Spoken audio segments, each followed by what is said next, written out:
the first book of Moses, called Genesis.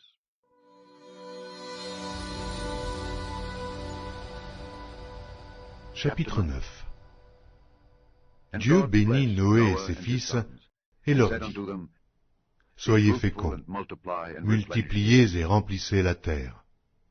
Vous serez un sujet de crainte et d'effroi pour tout animal de la terre, pour tout oiseau du ciel, pour tout ce qui se meut sur la terre, et pour tous les poissons de la mer.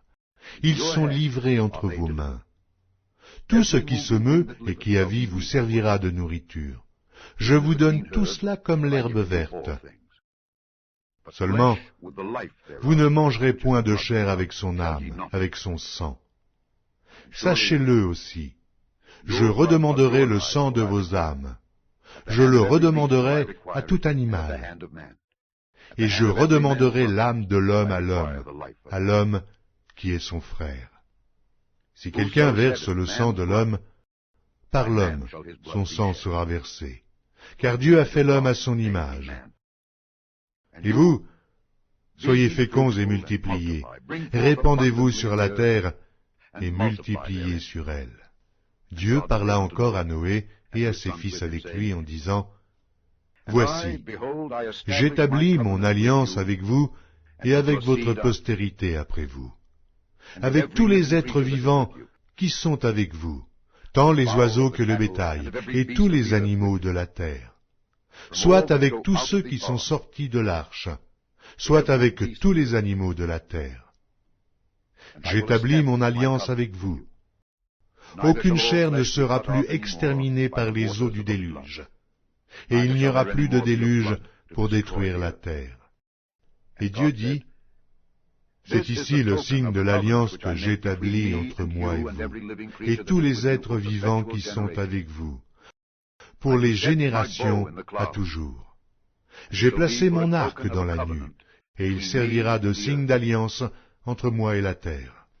Quand j'aurai rassemblé des nuages au-dessus de la terre, l'arc paraîtra dans la nuit.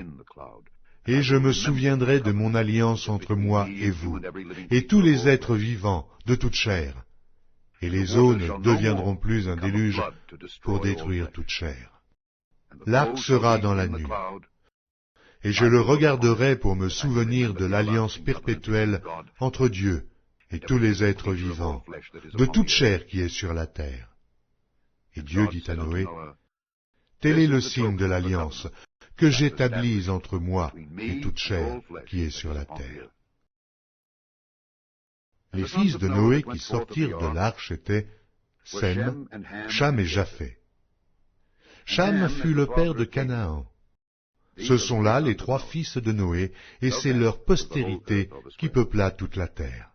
Noé commença à cultiver la terre et planta de la vigne.